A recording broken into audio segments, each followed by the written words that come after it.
جس میں نہ ہو انقلاب موت ہے وہ زندگی، جس میں نہ ہو انقلاب موت ہے وہ زندگی۔ پچھلی کلاس میں ٹیپو سلطان کی مذہبی رواداری، تخلیق کار اور تخلیق کے بارے میں ہم نے جانا ہے۔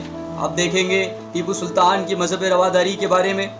غیر مسلمانوں کے باب میں ٹیپو کی جو پالیسی تھی اس کے متعلق مختلف رائے ہیں۔ کرک پیٹرک کے نزدیک ٹیپو عدم روادار، متعصب، غضبناک متشدد تھے۔ ویلکس نے اپنی تاریخ میں یہ تبدیلی مذہب کے اجتماعی ختناؤں کے مندروں کو ڈھانے اور ان کے جائیداد کو ضبط کیے جانے کے قصے بیان کرنے کے بعد یہ نتیجہ کیا گیا کہ ٹیپو کٹر متعصب تھے۔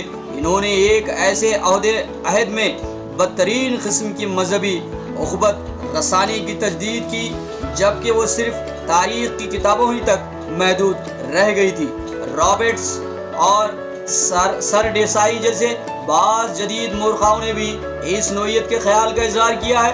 ان حضرات کے برعکس سریندر ناتھ سین کا خیال ہے کہ ٹیپو متعصب نہیں تھے اور جب بھی انہوں نے جبراً لوگوں کو مسلمان بنایا ان کا مقصد مذہبی نہیں بلکہ سیاسی تھا۔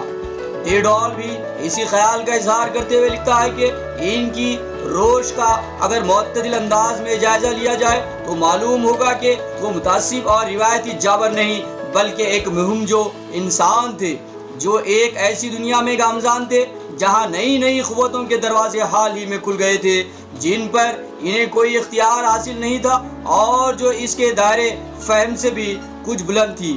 ٹیپو متعصب نہیں بلکہ ایک روشن خیال حکمران تھے جنہوں نے اپنی حکومت میں ہندوؤں کو اعلیٰ منصب عطا کیے، انہیں پرستش کی مکمل آزادی دی، مندروں اور برہمنوں کو معافیاں دی، بت تراشنے کے لیے رقمیں دی، ایک موقع پر تو مندر تعمیر کرنے کا بھی حکم دیا۔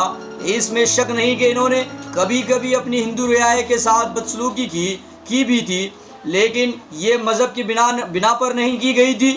اس کا سبب یہ تھا کہ انہوں نے نمک حرامی کی تھی۔ ٹیپو سلطان نے بھی اپنے باپ حیدر علی کی طرح مذہب اور سیاست کو ایک دوسرے سے الگ رکھا، شاذ ہی اس نے انتظامی معاملات میں اپنے ذاتی عقائد کو اثر انداز ہونے دیا۔ نمک حرامی اور غداری کرنے والے مسلمان رعایا کے ساتھ بھی وہ یکساں سختی برتتے تھے۔ حیدر علی نے ہندوؤں کو ذمہ دار عہدے پر مامور کیا تھا، ٹیپو نے بھی اپنے باپ کی اسی پالیسی کو جاری رکھا۔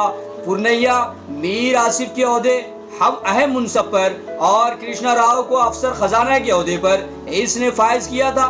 شمیا اینگر ڈاک اور پولیس کا وزیر تھا۔ اس کے بھائی نرسا رنگا راؤ کے پاس سری رنگا پٹنم میں متعدد اہم عہدے رہے تھے۔ سری نواس راؤ اپاجی رام ٹیپو کے معتمد خاص تھے جنہیں اہم سفارتی مشنوں پر بھیجا جاتا تھا۔ مول چند اور سوجان رائے مغل دربار میں اس کے وکیل تھے۔ نائک راؤ نائک سنگا پر بھی سلطان کا حد درجہ اعتماد تھا۔ اس کا پیشکار خاص صوبہ راؤ ہندو تھا۔ اس کا ایک منشی نرسیا بھی ہندو ہی تھا۔ ایک برہمن کو کورک کا فوجدار مقرر کیا گیا تھا۔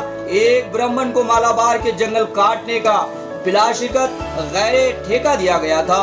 ایک دوسرے برہمن کو کوئمبٹور کا آصف مقرر کیا گیا تھا۔ پھر بھی یہی عہدہ اسے پال گھاٹ میں بھی دیا گیا۔ ٹیپو کے بہت سے اعمال اور مال کے افسر ہندو تھے۔ فوج میں بھی ہندوؤں کو اہم عہدے دیے گئے تھے۔